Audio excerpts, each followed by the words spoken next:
Right. We're live. Hello, everyone. Yeah. I hope there's more people on here. I can't see how many they're on, but hi, everyone, and welcome to tonight's little live evening with myself, Ciaron, David, and Will. We just thought we'd get on board and have a little session and answer a few questions, talk racing, talk sales, and have a bit of fun. So hopefully get a couple of winners as well. Yeah, hopefully we'll tip some winners and give away some freebies. We've got a few freebies to give away. So if you send in a good question, we will we'll try to answer it. Hopefully we can answer it. And if you have a great question, we can give something away. So big few weeks, 2 Group 1s in 2 weeks. Not a bad run, Ciaron. Yeah, no, the team's going fantastically. So Dragon A back to his best. You know, this is his target. Always was this weekend. His was the Queen Elizabeth. So great to pick up one on the way. And yeah, explosive Jack going. He was exciting. Under a great steer by Johnny. And there's been a host of other winners all around the place. So yeah, we've got a bit of footage here of absolute beautifully timed run by Johnny Allen. So what are you thinking here, like in the race, where we're positioned, what's going through your head? Well, I was actually thinking Toscanini was in a beautiful position. Jamie Carr sort of 1 out, 3 in front of her, just needs a bit of run. But I could see Jack, Johnny Allen was like he was pulling a roller. He was, and just looked like he'd really, you know, they'd slowed up and he kept out of trouble. And it wasn't until about now where he changed stride and he really lengthened. And I thought, wow, he's going to make a real race of this. And then, yeah, he actually didn't look like he was going to get there right until the last 50. I know, it was. And then on the line, we all cheered and the owners went crazy. And then someone said he got beaten in the photos, so then we didn't want to be that person, you know. Yeah, we turned around to Richo, you know, Jason Richardson from Channel 7. He was quite standing behind us with their crew. And we turned around and he goes, oh, it's close. And then we went, oh, no, we're going to be those people that are just going nuts really early. Anyway, well, the cameraman went with Young Werther. I know. Yeah, he did. I was confident. That was a bit disheartening. I thought Young Werther had won because they panned to Young Werther, and I thought, shit, we finished second. So I had the sinking feeling big time. Yeah, well, so anyway, everyone. Great result. Yeah, and they've been a lucky bunch of owners. You know, Canenda a couple of years ago, same colours, same track, different race, but still, you know, they've had a great run and they're a lot of good fun. And I can tell you that the celebrations went for a few days and we're all a bit worse for wear afterwards. Annalise Johnson rode at the beach. Probably the first time any owner's ridden their Derby winner the next day.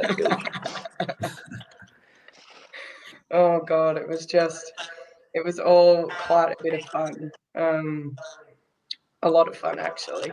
So that was exciting. Great weekend of racing. So tonight, basically, we're going to talk about obviously the racing, the sales season that we've had.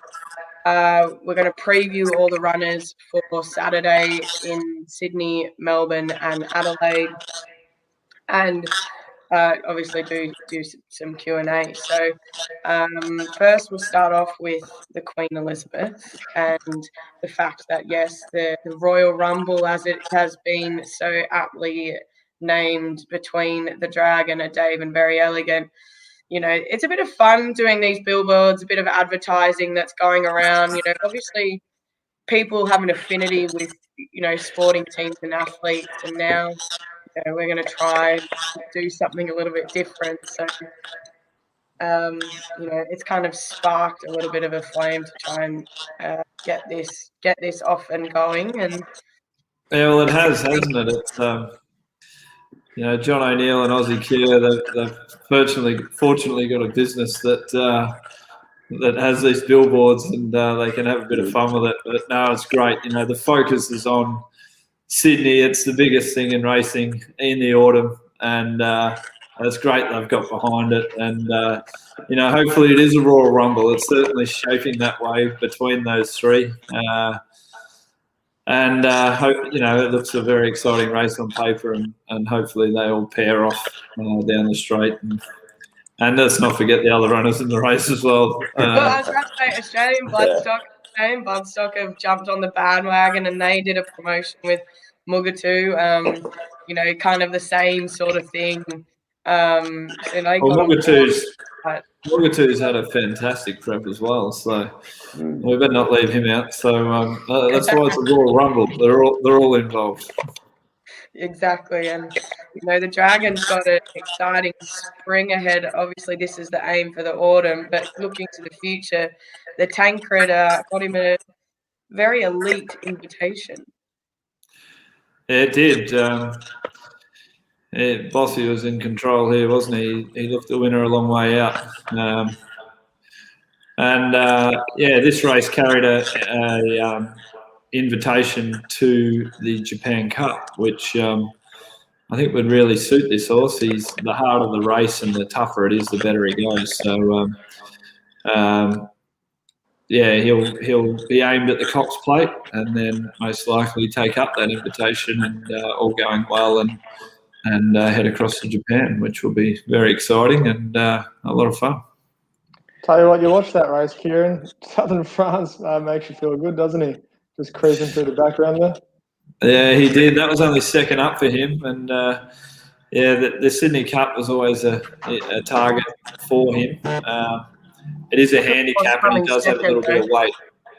But he's a very big horse, and I think he'll be able to carry it. And the 2 miles will be absolutely spot on. He drew a lovely gate, and the race maps quite nicely for him. So third up, 2 miles.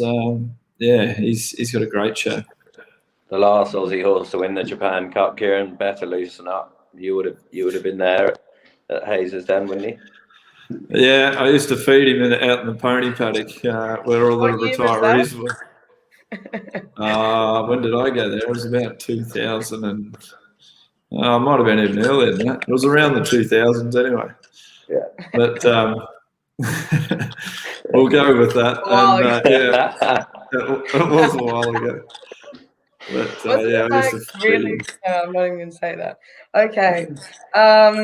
Japan. It's been great. So obviously with the Japanese horses, they're probably safe to say the best group of bred horses in the world, and slowly and surely more are coming to Australia. Stallions are coming to Australia, and I guess that's sort of the appetite a little bit, because they're coming over, they're dominating, and you see they're racing over there, and it's just you get horses like Almond Eye, the white horse that won the Oka Show on the weekend and is now 5 in a row. They're obviously world-class athletes. And I guess, recently we've sort of dabbled in buying some. And Wilbur, I'm going to throw to you now to talk about that.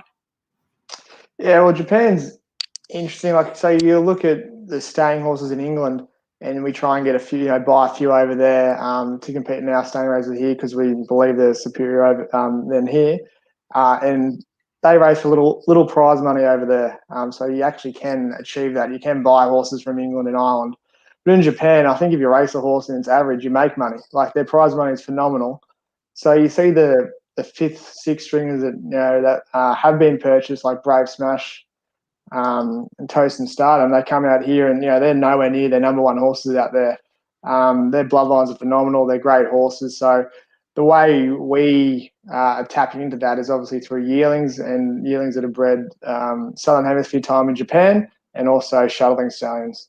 So Aussie Kerr, he's obviously got onto it, very early on. He brought a heap of mares that got him in full Southern Hemisphere over in Japan. And Ciaron and I saw him out in the paddock, and as soon as Ciaron saw him, he said, "Right, how do you make this work?" He wanted them. So there was 2 Toast and Stardoms. And yeah, Ciaron just said, let's just get this done. And 2, not Toast and Stardoms, 2 Lord Canaloas from Toast and Stardom's family, funnily enough. Why do you like this horse, Ciaron?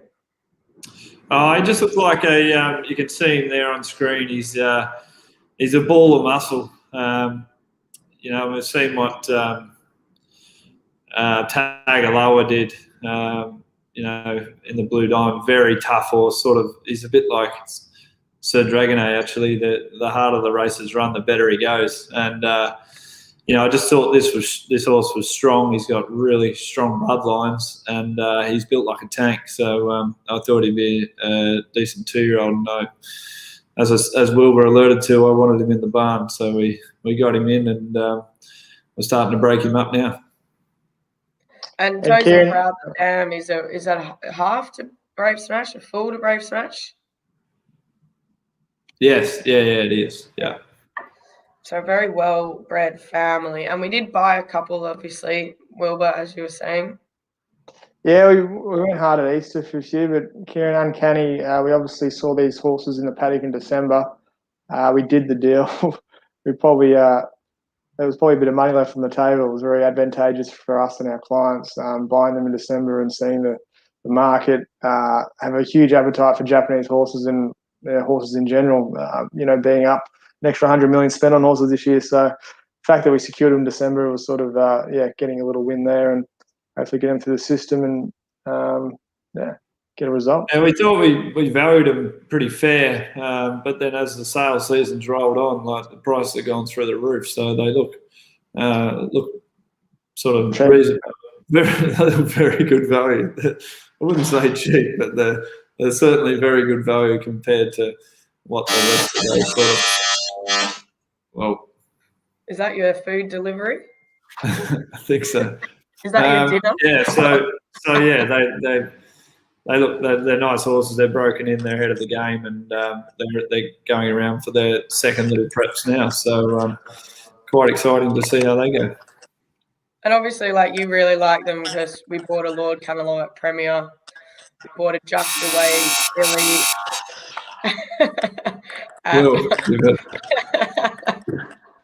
Yeah. I'm really intrigued to see who this is. So we what did you order for dinner? Pizza? So we bought a Lord Canaloa in Melbourne. We got a Just Away in Sydney at Easter. We got a Duramente, which I was really excited about.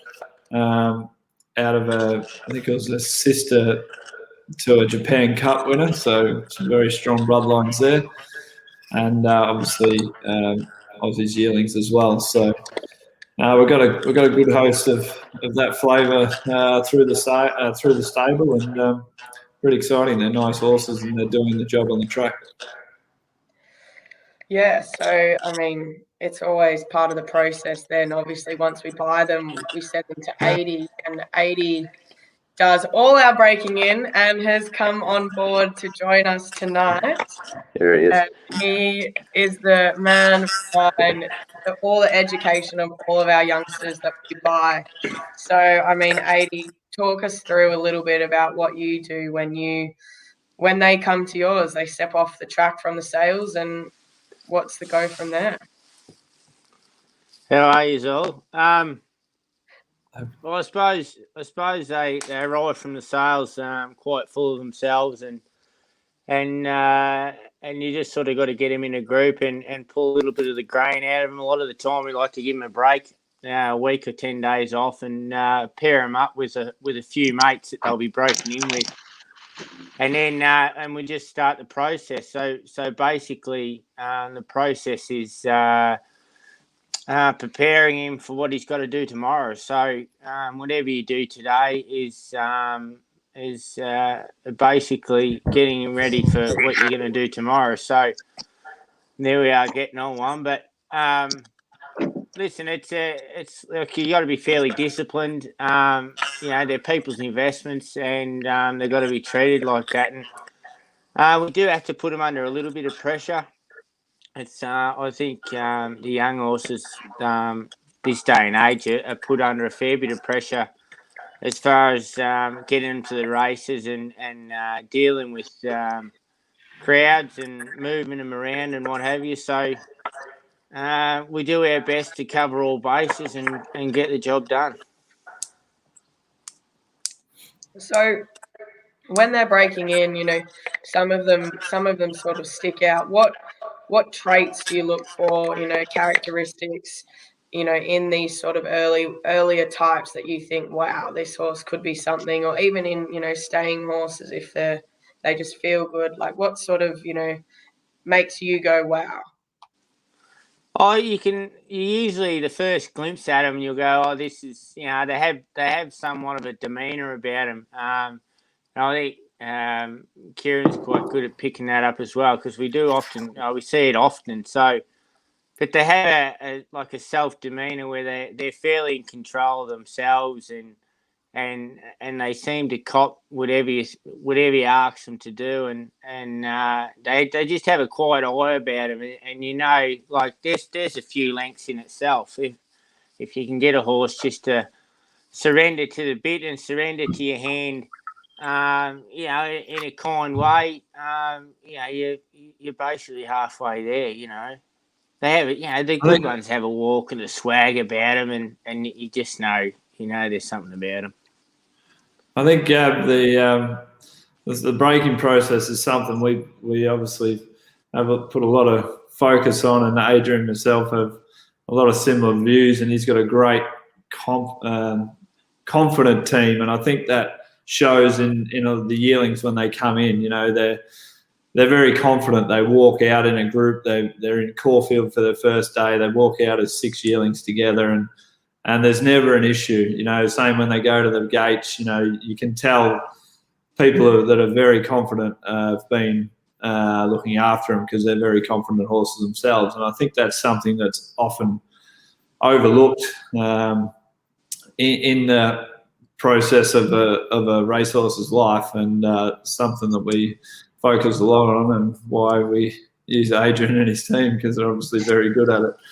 And it just makes the whole horse's life so much more stress-free and easy because they're confident. You know, they're not worried. They know what they're doing, and yeah, it just makes their whole life a lot easier. Routine's everything. Routine's probably your most important thing, you know, especially with the young horse. Like I get up, I feed them at 3 a.m. I go over there, I'm over there on my own. I check them all.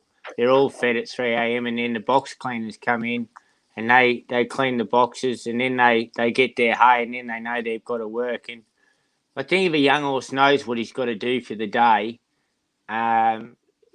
he's as happy as Larry. But you know, if you sit there playing around with them, thoroughbreds love to go to work, and that's what we try to emphasis on. So we just put them to work and do the job, get it done. And 80, you obviously love what you do, but how much do you love breaking a horse and seeing it win a year later or 2 years later? How much do you follow the horses? Yeah, no, we follow them. All the kids follow them. They know they're breeding. Especially when you get one you really like and you know that he's not going to quite get there, and you just say, just wait. A bit like that, like Merchant Navy, for instance. I remember watching him win at Pakenham, and then he just ticked over, and then he won the Coolmore, and then he went overseas, and that was a great buzz. That was a huge buzz for me and the family. It was just great to watch, just to go through that whole process, you know. It's great. On that, you know, I think you picked Merchant from an early point. I hear that you did pick Away Game early, and even Fake Love. So any early declarations from this year's current crop? We're going to record this. It's live. Everyone can hear that question. Don't sit on the fence. I hate answering that question. There's quite a few there that are gonna fit different jobs. You know, whether they're early or whether they're going to be late, or there's a few nice stays there. Have we got another Jack there, 80? Another Jack. And we win the derby again. Another explosive Jack. I reckon you do. I really do. I think you do. I really like that Travis stock. However you say the mare's name, Don Damos, and I said it to you yesterday. Nussen Dormer, I think it is. Yeah, that's it. Yeah. Well educated. Like that. I don't know. He's just quick on the foot, and for a horse that has a pedigree as like him, he's quite forward in the mind, and he's thereabouts. So, if he's good enough to get there on the day, he's going to be well educated because he's already there. He knows his job. So, yeah, there's one to look out for, I suppose. What about Minari the Ferrari?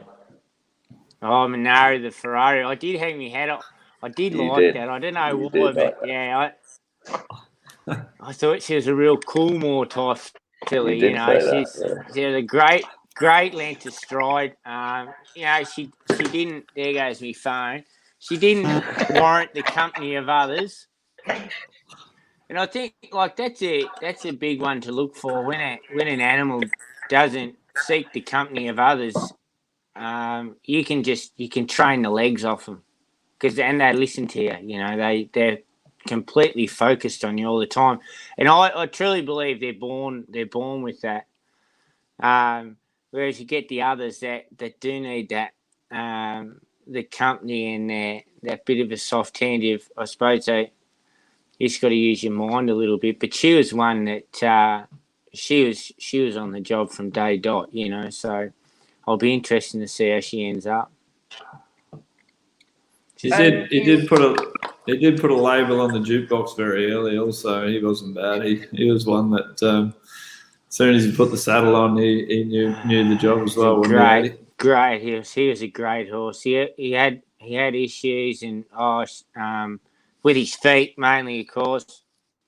But he was quick. He was fast, and he was he's sound. He was solid. He knew what he was about, and then this year, Blue Diamond was a shit day. We'll move on from there. We'll move on from there, but I just thought I'd get that off my chest. Yeah. 80, how weird is it though when you break in these horses and now you're breaking their progeny? Like this year, you would have had jukeboxes and merchant navies, and I've had jukeboxes, merchant navies. I'm breaking in horses. I broke their grandmothers in. Impending. Will loves an impending. Do you like 80 broken and impending? The blue hat's still there. But yeah, no, it's good, and you see the characteristics in them, and especially like the merchant navies. I've noticed the chestnut merchant navies for some unknown reason. I think Ciaron did point it out to me that his dam was chestnut. They seem to have the swag about him like he did. The chestnuts do for some reason. So, I don't know, just things you pick up, I suppose, when you're a bit bored. I don't know. You know what it's like. We know what it's like. Oh gosh, is there anything else anyone wants to ask 80 while we've got him here? I mean, you've made a few bold predictions. You've pointed out a Derby winner for us at Tavistock, which, mind you, I think there's some shares available if those want to get involved. Yeah, he'd be a cheap horse, cheap horse. You know what we paid for him, Matty? $240. Spot on. There you go. $240's cheap. It's a cheap horse. He'll be cheap. Cheap when you win the Derby. It's got to reach on him like a sick dog. Get on. It's a nice horse. Oh, brilliant. Okay, well, thank you so much for joining us. You've absolutely made probably this little webinar. And I wouldn't think so. Cool. We are now going to answer some questions. And firstly, I am going to ask a question that's come through via Facebook by Paul Abraham. And Paul, you get a bottle of our very good friends at 23rd Street Distillery have given us some spirits to give away. So they have gin, vodka, rum, or whiskey, and you will get one of those. So I will message you back on Facebook and we can get that sorted for you. But Paul has said, with so many horses in training, how do Ciaron Maher Racing keep track, and I mean seriously keep track, on all of your horses in training? Go on, boy. Well, training is planning, and we've got a phenomenal team. There's obviously Dave, myself, my brother, Lucy, a host of other foremen. There's Jack, Bruce, and Joe up here in Sydney, and it's just about regular meetings. We're assessing horses every day. We're talking. We're talking daily. We have daily meetings, weekly meetings, monthly meetings, and as horses change, the goalpost might move a little bit. Yeah, you reassess the plan. So it's not that hard when you got the right people and we have the right sort of software and technology and the right people. The people are key to any business, and ours is no different. And whilst it may look from the outside that we, obviously we train a lot of horses, it actually runs very smoothly. Yeah, absolutely. I mean, Prism is a marvelous tool that most recent of 3 jump outs leading into this campaign with just that 1,200 meters. Dave's just trying to watch the horses, John. This thing must be winning, Dave, if you've got it up. Well, I think it's yes. Okay, we've got runners tonight. Dave, give us some tips of anything running tonight that people should get on now before we talk too much and they miss it. Yeah, I really like one maiden tonight, actually, Bubbly Lass, who's owned by Thompson Creek Thoroughbreds. Great supporters of the stable. Lovely More Than Ready filly, having her 3rd start. She was 2nd on debut, and then didn't like the firm going at Swan Hill. She had a break. The rain has come. I think she's one to follow. She trialled very well the other day. The heavens have opened, and it's going to big plus for her. So I really fancy her. Runs in half an hour, I think, 7:30. Someone's just commented on Facebook, David. Okay, another question that I'm going to do is from Daniel Armstrong. And this one is for you, I think, Wilbur and Ciaron. He has asked, is there any difference with the way you guys train horses and also pick horses that you self-buy compared to horses that come to you from other owners, from the sales or syndicates or everything like that? So, just tell us a bit about our process and, everything that goes with preparing for a yearling sale and then training. I mean, every horse is different in what you're trying to achieve. At the end of the day, you just want a good horse. That might be over any distance. Might be a slipper type, might be a derby type. And then obviously we do a lot of research into farms, stallions, broodmare size. There's a lot that plays out that, we put together the jigsaw per se, and we come to a list, and then hopefully they fall within budget or what we think or is perceived as value. And I mean, Ciaron, would you agree with that, or what's the? Yeah, like we put a lot of there's a lot of assessing the animals, and obviously we do a lot of research behind the scenes, but there's a lot of assessing the horses, like when they're natural out in the paddocks very early, just on sort of the back of winter, and then you see them as they handle a bit of pressure going through their yearling prep and into the sales. It's a little bit of pressure, but they're very young, and it's sort of a window into how they'll react when they're a racehorse. So there's a lot of that goes into it. And then a new horse coming into our stable, you get an idea if it's come from somewhere else, like another trainer or something like that we don't know. You obviously assess where it comes from, assess its form, if it's got some, or you're just reading the animal, as you would any other horse that you first come across.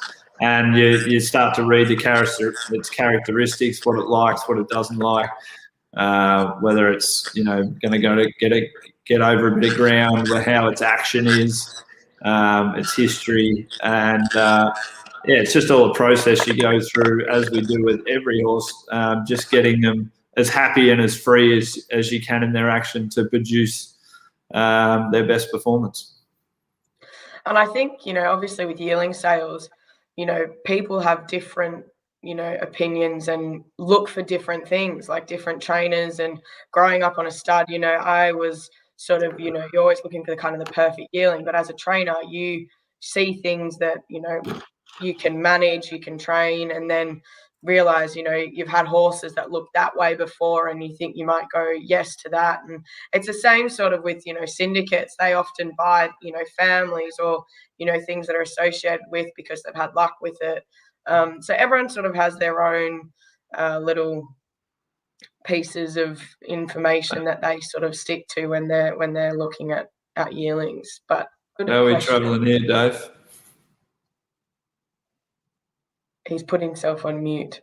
On mute by the team, but we're not going to win this race. Well, we're kicking, aren't we? We're fighting hard, but we're an honest third, I would say. Well, yeah, a bit of class to the fore. Wait till half an hour. Okay. One more question, sorry. Dave, how many lengths is Heart of Croissants going to win by on Sunday? That will depend on how much rainfall we get. He's a superior horse on wet ground. Actually, Deck said that Mr. Marr had driven through plenty of rain down in the west. So we're hoping for plenty of rain. If he does, he'll win by a long way and push on to Warrnambool for the Warrnambool Cup, which is the big plan. A bold prediction. How many lengths? 4. If it's a soft 7 or more. There you go. How's that bold? Yeah, it's 4 lengths. He won by like 6 up here in Sydney. Name me the last horse who won the Terrain Cup by 4 lengths. Too close to the sun. Yeah, won the one. Yeah. And went on to win the Warrnambool Cup. Hopefully we can repeat the process. Yeah, exactly. Hometown Cup. On that note, bold predictions can be racing, sales, related to Ciaron's moustache, anything you want. Will, let's start with you. Well, may as well be very bold. Sassy Sav will come in the first 3 on the weekend at 100 to 1. In the Oaks. 100 to 1. That is punting. Well, she's breeding wise. Will, she's out of a she's out of Rock Diva. She came 3rd in New Zealand Oaks. I've had a look at the pedigrees. Obviously, at this stage, it looks like she lacks a little bit of class to the others. But if you saw her on the weekend in the Derby, the 3 Kiwis that were bred to get the distance, fought it out. The Tavistock, the Jackalbury, and the Contributor. And then, the Turf on Tame was 4th. So I'm sort of backing the staying theory and the pedigree will get it. And out of a 3,200 metre winner and who came 3rd in New Zealand Oaks, and hopefully in the last 200, that's sort of showing something. So more 17s the place, I'm hoping, than 101 to win. But yeah, I wouldn't be surprised if she runs a race at 100 to 1. There you go. And she's got her tail up a little bit after got a bit of confidence after breaking through last start. So you never know. She's certainly fitting well. Maybe a Lasquetti spirit can come on. So, Dave, you're looking at me like that's very bold. Yeah, I've got a bold one, actually. Go on. We bought a Zoo Star filly out of Thrill at Magics this year.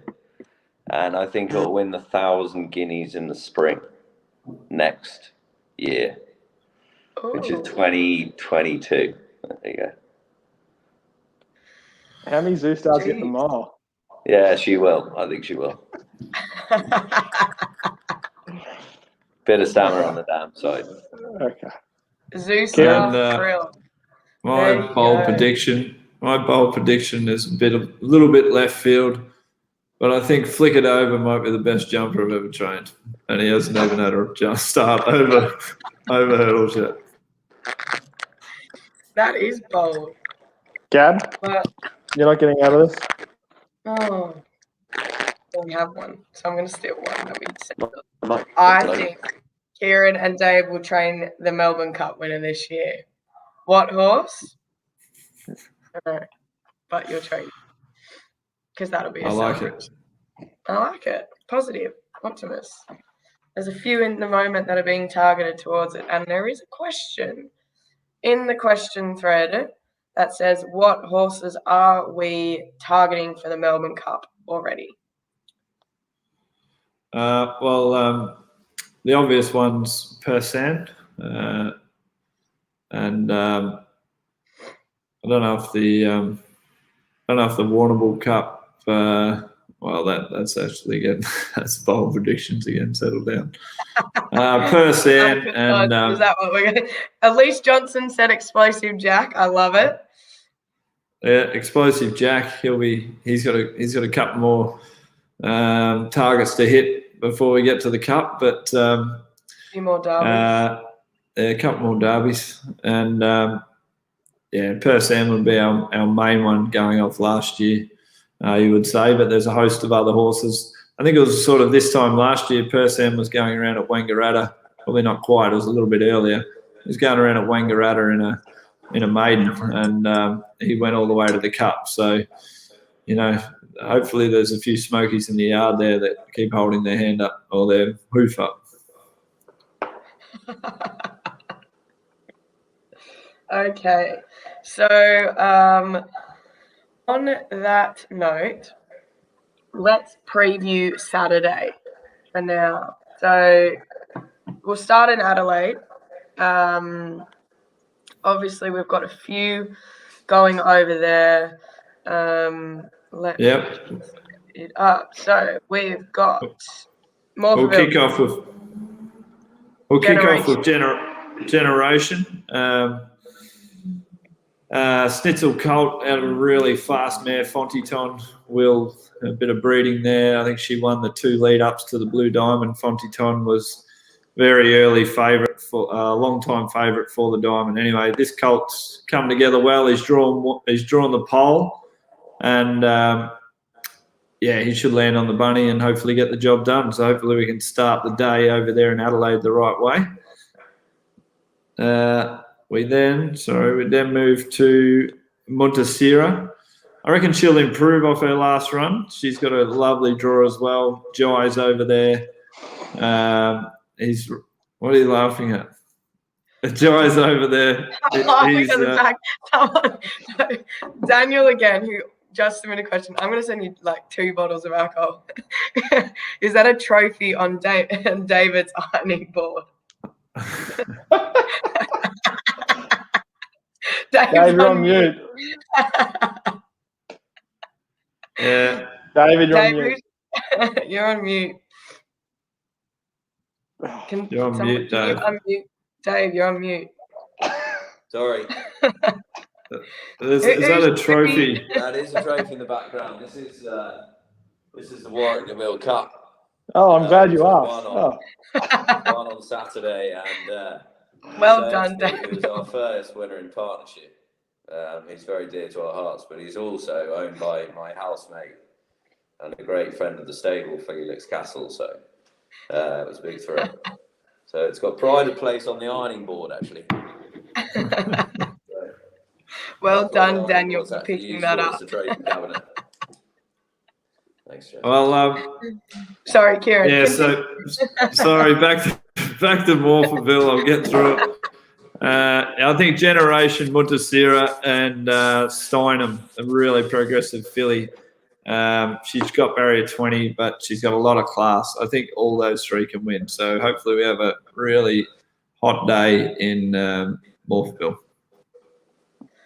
Dave Caulfield. Yes.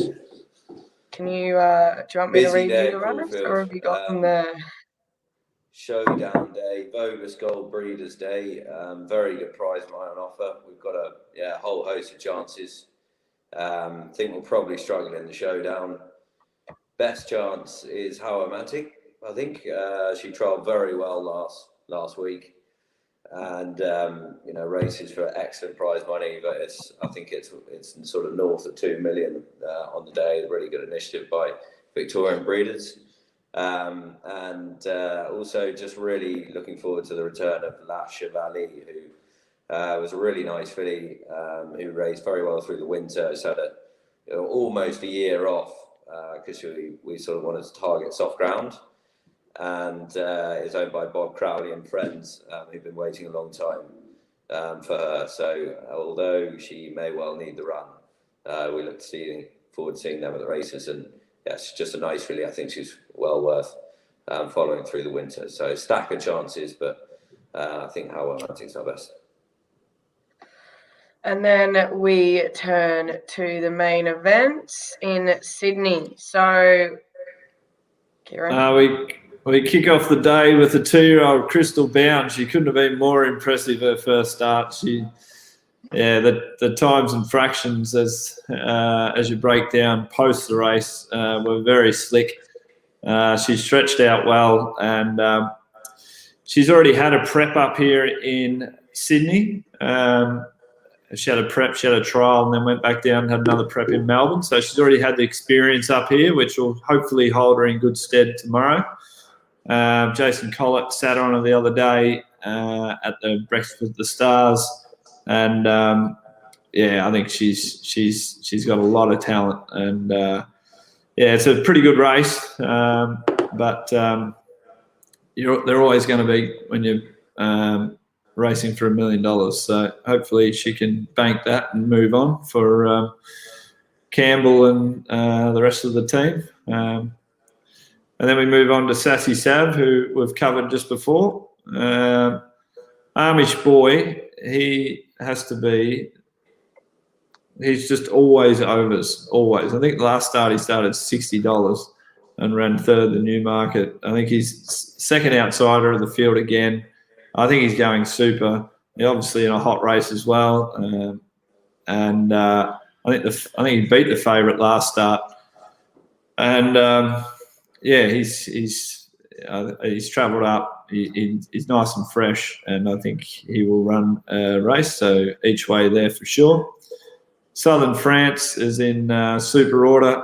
2 miles. We covered him off before. He's going to get a great run, great chance. And the Royal Rumble. Hopefully we can finish the day with the real Royal Rumble. And we've got a price push. Yeah, our good friends at Unibet have first, second, or third $3.50, and they're paying out to third because obviously with Summerdat coming out of the race, it reduces the field to 7, and there is usually no third dividend. So Unibet have put it on especially for Ciaron Ma. That's a real power pose there, Ciaron. Yeah, I'm just looking at that pose, and great promotion by Unibet, but probably not the greatest promotion of me. And here we have the jockey, Bossy. Good evening, guys. Sorry I'm late. Hey, Glenn. No problem. How excited are you for Saturday?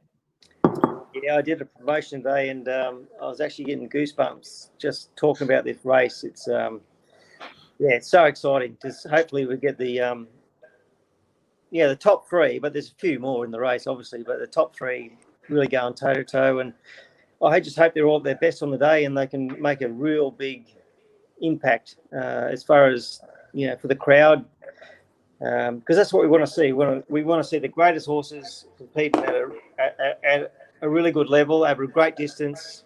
I think the riders who are on the horses are probably all at their peak at the moment, so we're going to see a real good spectacle.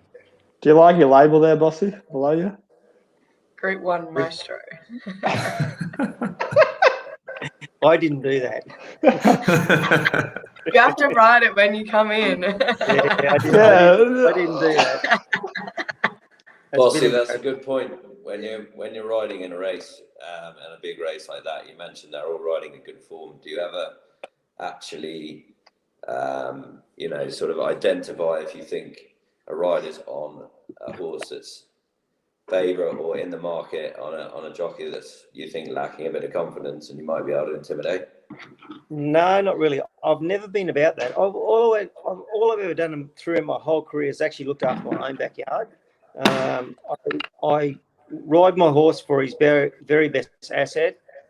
And I do the things that I can control, which is me and the horse. And if someone beats me on the day and they're better, that's so be it. But I'll maximise what I can do on my horse for his maximum potential. And if I can bring that out on the day, that means I'm good enough to win. And honestly, I don't really get into this. They're great for publicity and all that sort of stuff. Yeah. But I simply don't fall into that. I'd rather just know exactly what I need to do on that individual for that day to make him the best he can possibly be. And I know I'm very confident if I can do that. If he brings his best and I bring my best, we can win. Yeah. What is it, Bossy, about these really big days? Like, there's no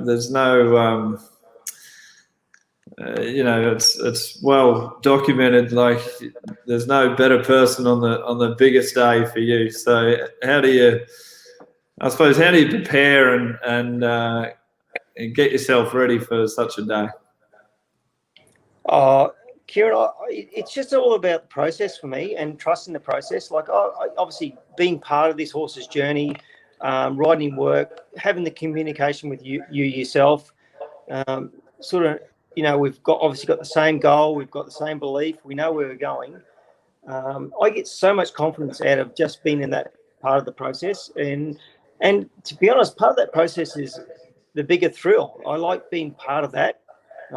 Obviously, just turn up on race day and doing your thing is great. But when you look back and saying that you were part of the journey, to get that horse to compete at the level that you're expecting to do it, I get so much fulfillment out of that. And he's an exciting colt. And, obviously it was through different circumstances that I got involved with him.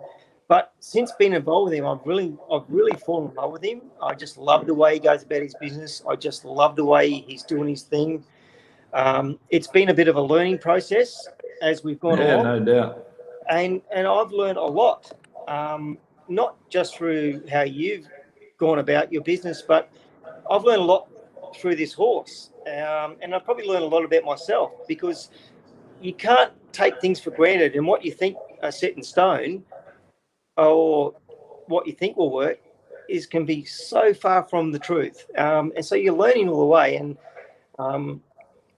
it's, for me, I sleep well, but I get very, very up and about thinking about the process and what the outcome can be from that process. And at the end of the day, Ciaron, it's all about the horse for me.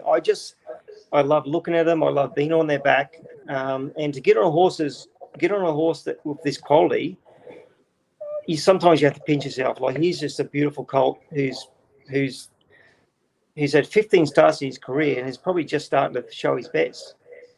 Yeah. Well, hopefully he's showing his best on Saturday. That's for sure. Both is. I'm confident he will. Have you got a few new poses lined up? That would be a bit presumptuous. I've seen Iron, I've seen a few others.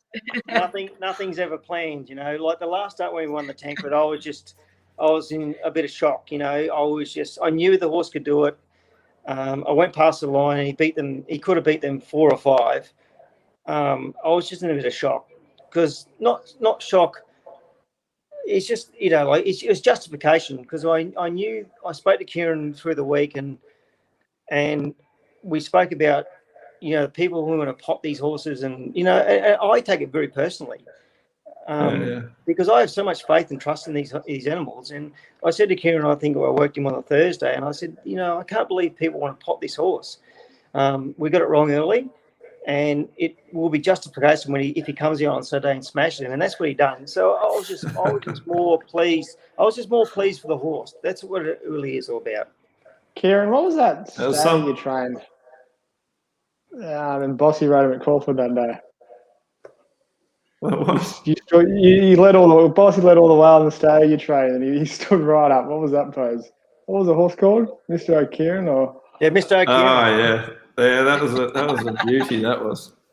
I reckon he stood up at about the 100-metre mark. I was hoping he didn't fall off it. Yeah. Actually, when you go back and look at our history, Ciaron, we've got a really good history together, and it's. I look back with just fondest of memories. We've teamed up at the right time with the right horses, and we've got the results, and to watch you grow as a trainer, and I met you a long time ago. To watch you evolve to what you are now is just, it's just remarkable, mate. I take my hat off to you. You just evolved, and you've become, and you've never lost that horsemanship. That real element that makes someone really good is it all comes back to the horse. And you can never lose that. I know the business grows and the team gets bigger, but you never lose that ability to be able to connect with the horse, which is, which shows in the last 3 or 4 weeks when you've been up in Sydney with these horses, it's changed. It really has. Yeah. Well, we touched on that before about someone asked a question about assessing horses when they come into your stable. So Dragonet come into the stable. He was in quarantine and we're at the races sort of a month later. Then he's had a little bit of time off and he's come back into work and he's a completely different horse, and I don't know his background. I was just assessing him as to how he landed off the plane, and he'd been racing all year, and he was a completely different horse. And just working out that characteristics, as we touched on before, it's something that I've worked through with you and worked it out myself and with the rest of the team. And it's very fulfilling, I suppose, when you get a horse back to their best. And touching on our, I suppose when we team up, I think I was thinking about it myself the other day. I think last year, I think you were second on the Slipper. You won the Sydney Cup for us. You end up winning the Cox Plate, and so when we team up, you normally get it pretty right. So looking forward to Saturday. Yeah, it's not hard. It's not hard, Ciaron. It's just not hard. I appreciate. Cox Plate's not hard. Well, no, I appreciate working with people with the team that you've got. And I understand the work that goes in behind the scenes. And I don't take that for granted, I promise you. From you to your staff, all the stuff that goes in behind the scenes, I know what goes into getting these horses to perform at their peak. And I don't take that for granted at any stage, And like I just said, I've known you for quite a long time, and to watch you evolve into what you are now, it's been quite a journey.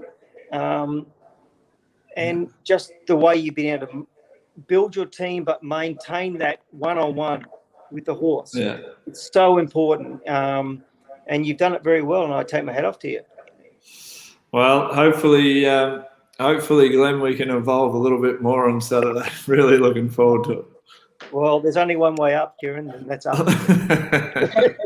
Thanks for joining us, Bossy. It's been great to have you on. Cheers, Bossy. Thanks, Bossy. Cheers, okay, mate. We're going to finish up with some audience questions. We're going to give our best bet for the weekend, and then you can all eat dinner. So, one horse each, top buys of the sale season. Go, William. Oh. The Extravagant we brought from Melbourne, in hindsight looks cheap, and I actually just always like, not Extravagant, Extreme Choice. Sorry, the Extreme Choice we brought from Melbourne out of what's the Coronation? Or is that how you say it? Dave? Yeah, I think help me out. Yeah. I remember it was a really nice horse. Loved it, and then I just sort of went off it a little bit because it was out of a staying European mare. And Ciaron goes, well, and Gibbs was out of a 2,000 metre French mare, just buy it. So it was also really liked, and that sort of, I just remember Ciaron saying that, and yeah, whatever reason, yeah. So I'm thinking the extreme choice for me. Ciaron? Oh, I think the Love and Gabby number 2, its sister, was a bit of a standout for me. Speaking of another one out of a staying mare, I think her mother won over 2,000. Was that right? Well, Mastery. Yeah. Master Craftsman. Master Craftsman. So, yeah, she was a standout. And Lord Canaloa from Melbourne, he was probably the standout colt. We know that Dave's is the Zoo Star Thrill. Do you have another one? Yeah, I one more. The Pariah from Beamer colt out of Arminia. That was from Beamer. He was a beautiful colt. I absolutely fell in love with him as soon as I saw him. So another magic Is horse. he winning the colt for Guineas? I Same was going to days. say that. I'd refrain from saying that, but I think he could. Yeah. Okay, I'm just going to go bit of a lad. Will he head to the Briley, Grand Annual, or both? He won't go to the Grand Annual. He just hasn't had the grounding this year. But I thought Warrnambool was going to be in a little bit of doubt for him, but I'm going in confidence by the day, and hopefully he can get back there and defend a Briley. Matt Freeman says, do we still do lots of equestrian stuff with our horses?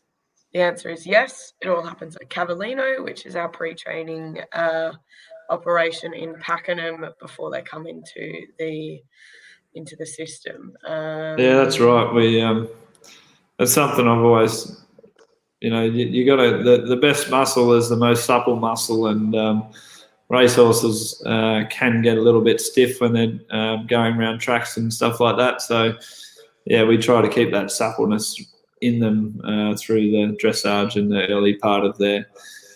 It's a bit like the breaking, they have that education, and it just helps them all the way through their career. If they carry themselves the right way, well, they build up the right way. And I suppose I can't talk. I'm a bit of a sloucher, actually. Dave, how long does it take to get a horse race fit from when it returns from a spell? We would sort of largely go off. I'd say we go off about 4 months. I'd have a month's pre-training, and most horses would probably then be back to the races 3 months after that. Obviously, you get horses getting there a little bit quicker, and some taking a lot longer, depending on their trip or how much weight they put on, etc. But we'd probably go off 4. A lot of people would go shorter, I'd say. A lot of people might be 3, but a bit longer, I'd say. Thought around 100 days is a good measuring stick. Yeah. Thoughts on the Shalar Villa Rosa? Well, we trained Mum. She had a lot of ability, a little bit quirky, but the Exceed mares will obviously doing the job. Yeah, great broodmare side. Just injects that speed into them. And just like not a single doubt, just those Australian speed stallions become really good broodmare size. And he was a Magic Millions colt. Obviously, a Shalar won the Magic Millions this year. And since he went to Adrian's and had a month off, Dave, you seen him the other day, he's really stretched and grown. Yeah, I thought he had done as well as anything. It really did. He was a really sort of quite compact horse, but he's grown a lot, strengthened a lot. You nearly didn't recognise him. So, yeah, he looks a really exciting colt. Could you see a Magic Millions in him? Yeah. Yeah, for sure. He looked like he had speed burn. And, I really did. He's a beautiful horse. Just starting to get a little bit nervous about Bubbly Lass, which is just about to end the gate. So. We pause. Okay, I'll do a quick one, and then we can pause for the Bubbly Lass, and hopefully we send off everyone. Keep going. Keep going. Let me see. How do you go about planning races for horses, and what changes do you tend to make first if you feel like it's not going to plan?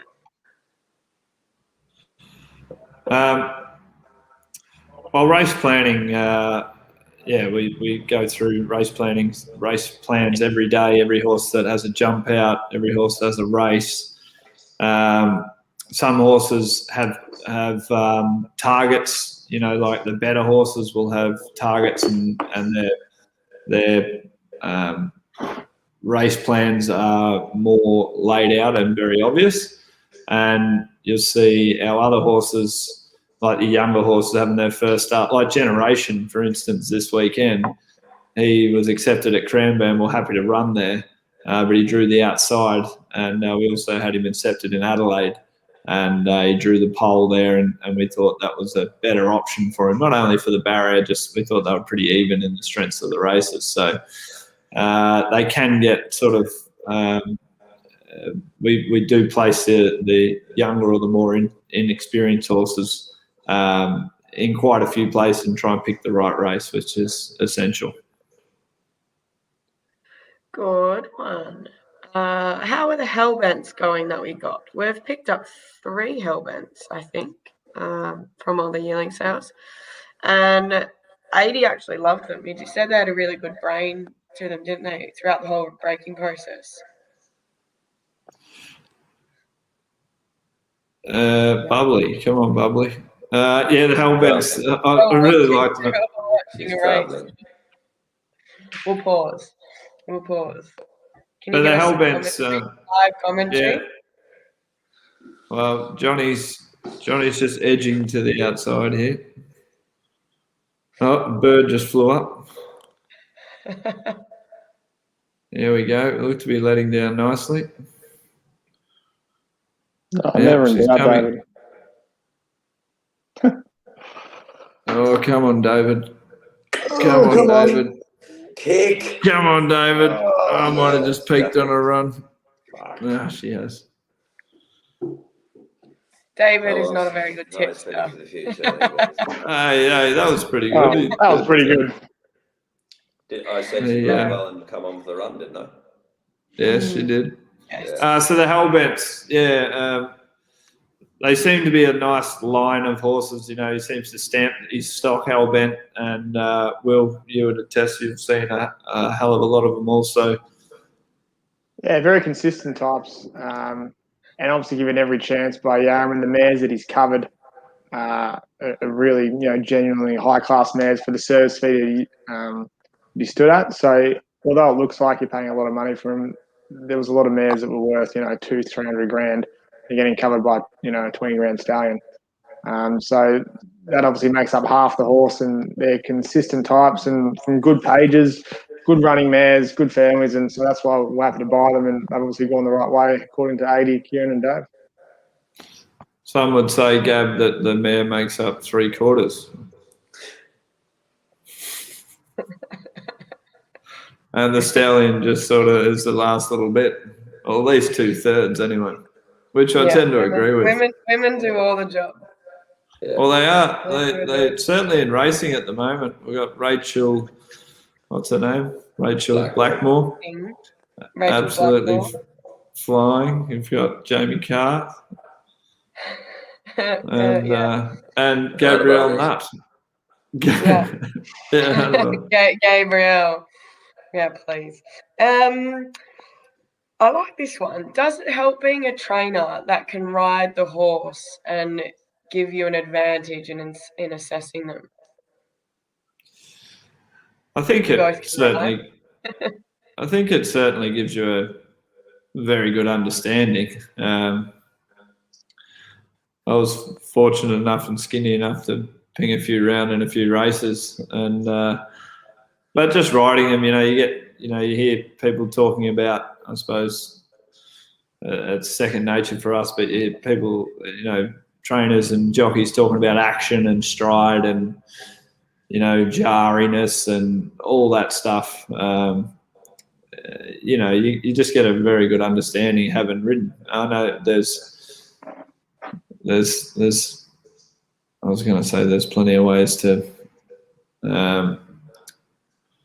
But yeah, I think it's certainly an advantage, Dave.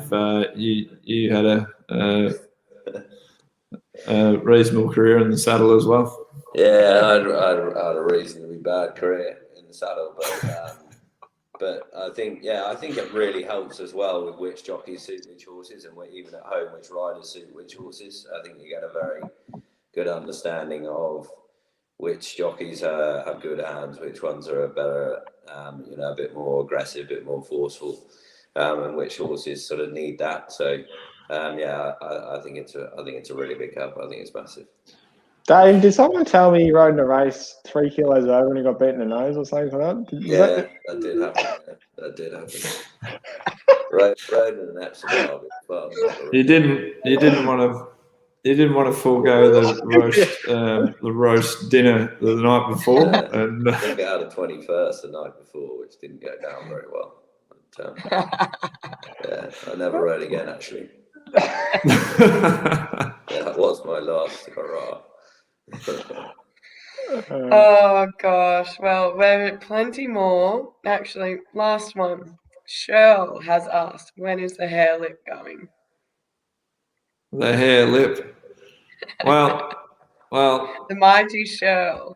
It come out 2 weeks ago, and I was just in the barbers there in Glen Huntly, and I was shaving the lot off, and they got to there, and I thought, we might as well roll with that. And then we ended up winning Group 1, so I thought I can't shave it off.